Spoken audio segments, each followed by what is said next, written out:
ام المومنین سیدہ خدیجہ الکبریٰ رضی اللہ تعالیٰ عنہ عام الفل سے 15 سال پہلے 555 عیسوی کو مکۃ المکرمہ میں پیدا ہوئی، یعنی اماں خدیجہ حضور اکرم صلی اللہ علیہ وآلہ وسلم کی بھی ولادت طیبہ سے تقریباً 15 سال پہلے 555 ہجری میں 555 عیسوی میں، ابھی تو ہجرت شروع بھی نہیں ہوئی تھی، 555 عیسوی میں مکۃ المکرمہ میں پیدا ہوئی۔ آپ زمانہ جاہلیت ہی میں اتنی نیک، پرہیزگار اور متقیہ خاتون تھی کہ جاہلیت کے دور میں جب لوگ بت پرستی کرتے تھے تو تب بھی ام المومنین سیدہ خدیجہ نے بت پرستی چھوڑ رکھی تھی، اور اس وقت آپ ایسی پارسائی کی زندگی گزار رہی تھی کہ جاہلیت کے دور میں لوگ آپ کو طاہرہ کے لقب سے پکارتے تھے۔ آپ کی کنیت ام ہند بھی ہے۔ ام المومنین سیدہ خدیجہ الکبریٰ رضی اللہ تعالی عنہا کے والد ایک کامیاب تاجر تھے اور اپنے قبیلے میں بہت عزت کی نظر سے دیکھے جاتے تھے، بڑے دیانتدار تھے اور دولت اور مالداری سے اللہ تعالیٰ نے بہت نوازا تھا، ساتھ ہی ساتھ عزت سے بھی اللہ پاک نے نوازا تھا۔ جس وقت یمن کے بادشاہ نے کعبۃ اللہ شریف سے حجر اسود لے جانے کا ارادہ کیا تو حضرت خدیجہ کے والد نے اس جنگ میں حصہ لیا اور اسی جنگ میں وہ مارے گئے۔ ام المومنین سیدہ خدیجہ الکبریٰ رضی اللہ تعالیٰ عنہ نیک، پاک باز، پارسا، بڑی معزز خاتون تھی، اور آپ کا رشتہ ورقہ بن نوفل کے ساتھ، جو آپ کے چچا زاد تھے اور بہت بڑے راہب تھے اور آسمانی کتب کے عالم بھی تھے، ان کے ساتھ آپ کی نسبت طے ہوئی، لیکن کچھ نامعلوم وجوہات کی بنیاد پر وہ شادی نہ ہو سکی۔ صرف نسبت طے ہوئی تھی اور وہ شادی نہ ہو سکی۔ اس پر مورخین خاموش ہیں، سیرت نگار خاموش ہیں کہ وہ شادی کیوں نہ ہو سکی، جو بھی وجہ رہی ہو، لیکن ورقہ بن نوفل سے آپ کی نسبت طے ہوئی، شادی نہ ہو سکی۔ البتہ ابو حالہ کے ساتھ اور عتیق کے ساتھ یکے بعد دیگرے آپ کا نکاح ہوا، اور پہلے شوہر سے 2 بچوں کی ولادت ہوئی اور دوسرے شوہر سے بھی 2 بچوں کی ولادت، اور ایک روایت کے مطابق ایک بچے کی ولادت بتائی جاتی ہے۔ اس طرح سے آپ نے 2 مرتبہ بیوہ ہوئی،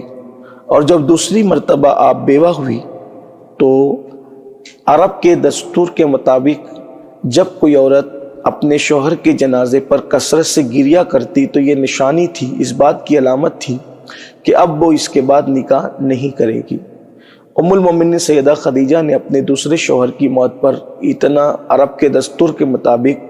اسی طرز پر آنسو بہائے کہ اب میں نے اس کے بعد نکاح نہیں کرنا۔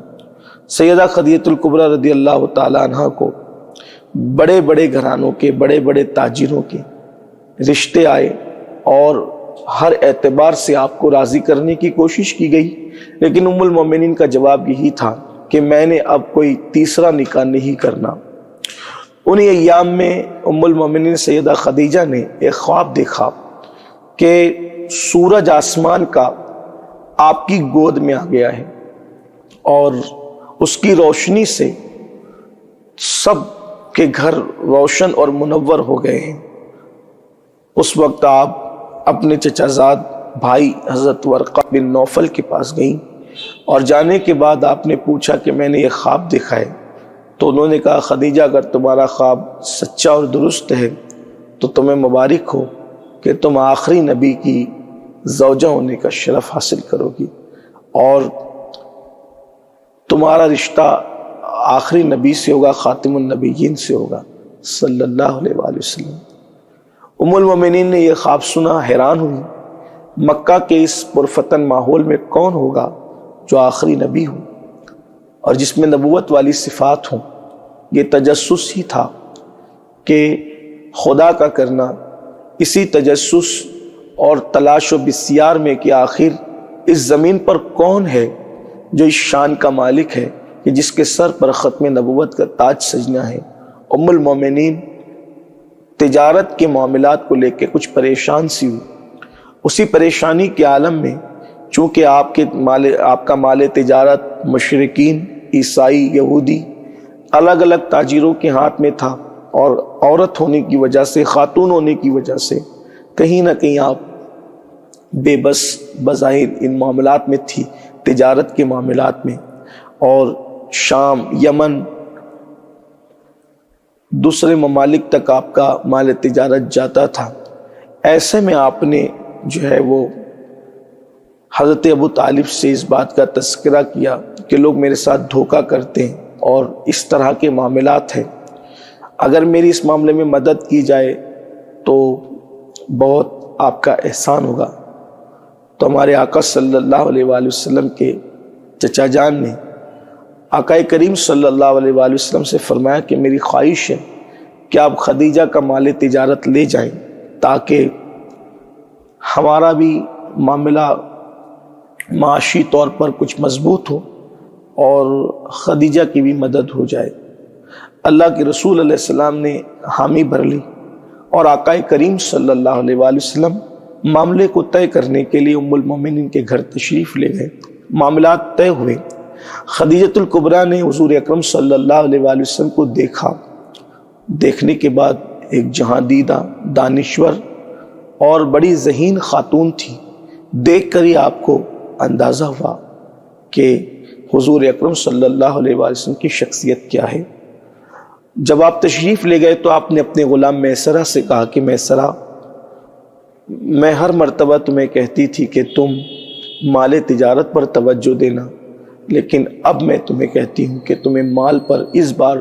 توجہ دینے کی ضرورت نہیں، بلکہ تمہیں محمد عربی صلی اللہ علیہ وآلہ وسلم پر توجہ دینا ہے۔ اور پھر پورے سفر میں میسرہ حضور علیہ الصلوۃ والتسلیم کی ایک ایک اداؤں پر نظر رکھتا، اور جب وہ ساری اداؤں پر نظر رکھتا اور پھر اس نے آ کر کے وہ ساری باتیں بتائی حضور اکرم صلی اللہ علیہ وآلہ وسلم کے متعلق، تو ام المومنین سیدہ خدیجہ نے ان ساری باتوں کو سننے کے بعد، جیسا کہ پورے سفر میں لباس کا میلہ نہ ہونا، اسی طرح سے درختوں کی ٹہنیوں کا بڑھ کر آپ پر سایہ کرنا، بادل پر کا سایہ کرنا، بدن پر مکھی کا نہ بیٹھنا، پسینے اقدس سے مشک کی خوشبو آنا، اس طرح سے ایک ایسے درخت کے نیچے قیام فرمانا جہاں کے متعلق یہ اہل کتاب کا نظریہ ہو کہ اس درخت کے نیچے سوائے پیغمبر کے کوئی قیام نہیں کر سکتا۔ اس طرح کی بہت ساری باتیں جو ہیں وہ انہوں نے میسرہ کی زبانی سنی، اور سننے کے بعد دل سے گرویدہ ہو گئی، دل میں بے پناہ محبت، احترام اور الفت۔ ہر مرتبہ جتنا منافع کا معاملہ رہتا تھا اس سے کئی درجہ زیادہ منافع کا آنا۔ اب وہ یہ ساری باتیں سن کر سیدہ خدیجہ اپنے چچا زاد بھائی جو توریت اور زبور کے بڑے عالم تھے ان کے پاس گئیں، اور جانے کے بعد جو ہے یہ ساری چیزیں بتائی، اور بتانے کے بعد پھر کہا کہ اس بارے میں آپ کیا کہتے ہیں جس میں یہ ساری صفات ہو۔ تو اس وقت حضرت ورقہ بن نوفل نے کہا چونکہ ان آسمانی کتب کے مطابق آثار تو یہی بتاتے ہیں کہ آخری نبی کے ظہور کا زمانہ قریب سے قریب تر ہے، یہ صفات جو آپ مجھے بتا رہی ہیں اگر یہی صفات ان میں موجود ہیں تو یقیناً وہ اس امت کے آخری نبی ہیں۔ اور پھر ام المومنین سیدہ خدیجۃ الکبریٰ رضی اللہ تعالی عنہا نے اپنی بڑی رازدار اور قریبی سہیلی جناب نفیسہ سے کہا کہ آپ ان سے جا کر گفتگو کریں کہ وہ میرے ساتھ نکاح کریں۔ اللہ کے رسول علیہ السلام کو نکاح کا پیغام خود ام المومنین سیدہ خدیجۃ الکبریٰ کی طرف سے دیا گیا۔ یہ خاص بات ہے۔ اتنی عظیم خاتون کہ مکۃ المکرمہ کے بڑے بڑے تاجر، سرمایہ دار اور سرداروں کے رشتے آئے، لیکن آپ نے انکار فرما دیا یہ کہہ کر کہ میں اب کوئی تیسرا نکاح نہیں کروں گی۔ لیکن حضور اکرم صلی اللہ علیہ وآلہ وسلم کی ذات ستودہ صفات سے آپ اتنی متاثر ہوئی کہ آپ نے خود اپنی سہیلی حضرت نفیسہ سے کہا کہ آپ بات کریں۔ حضرت نفیسہ نے حضور اکرم صلی اللہ علیہ وآلہ وسلم کے پاس حاضری دی اور حاضری دے کر کے کہا بھتیجے آپ نکاح کیوں نہیں کر لیتے؟ تو اللہ کے رسول علیہ السلام نے ارشاد فرمایا کہ نفیسہ چونکہ اس وقت میرے پاس بظاہر مال نہیں ہے، میں اس لیے نکاح نہیں کرتا کہ اگر میں اس کا انتظام کروں تو آقا علیہ السلام نے فرمایا کون رشتہ دے گا، رشتہ کہاں کا ہوگا؟ تو آپ نے کہا کہ حضرت خدیجہ آپ کے ساتھ نکاح کرنے کے لیے تیار ہے۔ تو انہوں نے فرمایا ٹھیک ہے، میں اپنے چچاؤں سے اس بارے میں مشورہ کرتا ہوں اور میرے چچا حضرات جو فیصلہ کریں گے اس کے مطابق جواب دیا جائے گا۔ بالآخر آپ نے اپنے چچا جان کے مشورے سے جو ہے وہ نکاح کو طے فرمایا۔ اس طرح ملک شام کے سفر سے واپسی کے بعد تقریباً 2 ماہ اور 25 دن کے بعد اللہ کے رسول علیہ السلام کا نکاح ام المومنین سیدہ خدیجۃ الکبریٰ رضی اللہ تعالیٰ عنہ کے ساتھ ہوا، اور اس طرح پہلی مرتبہ حضور اکرم صلی اللہ علیہ وآلہ وسلم کے حرم میں بحیثیت زوجہ اگر کسی کو آنے کا شرف حاصل ہوا تو یہ سعادت ام المومنین سیدہ خدیجۃ الکبریٰ رضی اللہ تعالی عنہا کی ہے۔ جس دن نکاح ہوا اسی دن ام المومنین سیدہ خدیجہ نے اپنا پورا مال اللہ کے رسول علیہ السلام کے قدموں میں لا کے رکھ دیا۔ فرمایا کہ میں عرض کیا کہ میں آپ کی کنیز ہوں، یہ پورا مال آپ کا ہے، آپ اس کو جہاں چاہیں جس طرح چاہیں اس میں تصرف فرمائیں۔ ایک خاص بات جو سیرت نگاروں نے لکھی ہے ام المومنین سیدہ خدیجہ کے حوالے سے وہ یہ ہے کہ ام المومنین سیدہ خدیجۃ الکبریٰ رضی اللہ تعالیٰ عنہ نے اپنے آپ کو کبھی بھی رسول اللہ صلی اللہ علیہ وآلہ وسلم کی بیوی کی حیثیت سے پیش نہیں فرمایا۔ یعنی عام طور پہ جو بیوی ہوتی ہے، لائف پارٹنر ہوتی ہے، رفیق حیات ہوتی ہے، تو وہ اپنے حقوق کا مطالبہ کرتی ہے یا اور بھی چیزیں جو ہوتی ہے۔ سیدہ خدیجہ نے پوری زندگی، ابھی تو حضور اکرم صلی اللہ علیہ وسلم نے اعلان نبوت نہیں فرمایا تھا، لیکن چونکہ ام المومنین کو یہ بات کا اندازہ تھا کہ یہ آخری نبی ہیں اور وحی کا نزول ہوگا، جو جیسا کہ آپ پیچھے سن چکے، تو آپ نے ہمیشہ اپنے آپ کو رسول اللہ کی کنیز کی حیثیت ہی سے پیش کیا۔ حضور اکرم صلی اللہ علیہ وسلم کی خدمت اسی انداز سے کی آپ نے، اور سب سے زیادہ تمام امہات المومنین میں جس کو رسول اللہ صلی اللہ علیہ وآلہ وسلم کے ساتھ رہنے کا شرف حاصل ہوا ہے وہ ذات بھی ام المومنین سیدہ خدیجۃ الکبریٰ کی ذات ہے۔ حضور پاک صلی اللہ علیہ وآلہ وسلم سب سے زیادہ اگر کسی ام المومنین سے پیار کرتے تھے، محبت کرتے تھے، وہ ذات بھی اماں خدیجۃ الکبریٰ کی ہے کہ تقریباً 24 سال کچھ مہینے، تقریباً 24 سال کچھ مہینے اللہ کے رسول صلی اللہ علیہ وآلہ وسلم کی خدمت میں آپ کو رہنے کا شرف حاصل ہوا۔ آقا کریم صلی اللہ علیہ وسلم کی خدمت 24 سال کچھ مہینے تک آپ نے فرمائی۔ اعلان نبوت سے قبل کے 15 سال اور اعلان نبوت کے بعد جو ہے وہ تقریباً 9 سال اور کچھ مہینے، کم و بیش پورا عرصہ آپ 25 سال ہی گن لیں تو بھی کوئی حرج کی بات نہیں ہے۔ اتنی طویل مدت میں آپ نے اللہ کے رسول علیہ السلام کی رفاقت حاصل کی، خدمت کی۔ ہیرا پر اللہ کے رسول علیہ السلام کا گوشہ نشین ہونا، وہاں کھانا لے جا کر کے پہنچانا، آقا کریم صلی اللہ علیہ وآلہ وسلم کی خدمت کرنا۔ لیکن آقا علیہ السلام نے بھی آپ سے اتنی محبت فرمائی، اتنا پیار کیا کہ جب تک آپ حیات رہی حضور اکرم صلی اللہ علیہ وآلہ وسلم نے کوئی دوسرا نکاح نہیں فرمایا۔ ام المومنین کے بارے میں اللہ کے رسول علیہ السلام یہاں تک ارشاد فرماتے ہیں کہ جب کفار تانا دیتے تھے حضور اکرم صلی اللہ علیہ وآلہ وسلم کو گالیاں دیتے تھے، بکواس کرتے تھے، ہذیان گوئی کرتے تھے، تو حضور علیہ الصلوۃ والتسلیم جب دل کو تکلیف پہنچتی تھی تو آقا کریم صلی اللہ علیہ وآلہ وسلم جو بے چین اور بے قرار ہو کر جب گھر لوٹتے تھے تو اللہ کے حبیب علیہ السلام فرماتے ہیں کہ جب میں ٹوٹا سا دل لے کر اپنے گھر پہنچتا تھا تو اس وقت تو جو ہستی تسلی دینے کے لیے موجود رہتی تھی اس ہستی کا نام ہے سیدہ خدیجہ الکبریٰ رضی اللہ تعالیٰ۔ بڑی محبتوں کے ساتھ دھاڑس بندھاتی تھی، ہمت دیتی تھی، حوصلہ دیتی تھی اللہ کے رسول علیہ الصلوۃ والتسلیم کو۔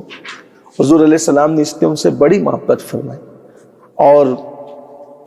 حضور اکرم صلی اللہ علیہ وآلہ وسلم کی جتنی اولادیں ہوئیں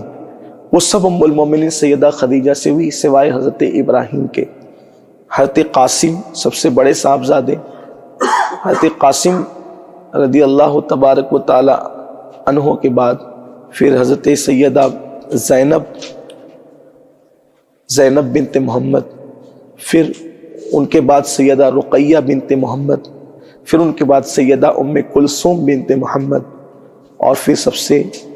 بعد کی شہزادی حضور اکرم صلی اللہ علیہ وسلم کی اماں خدیجہ سے دنیا میں جلوہ گر ہونے والی سب سے آخری شہزادی حضور اکرم صلی اللہ علیہ وسلم کی مخدومہ سیدہ طیبہ طاہرہ خاتون جنت سیدہ فاطمۃ الزہرا رضی اللہ تبارک و تعالی عنہا۔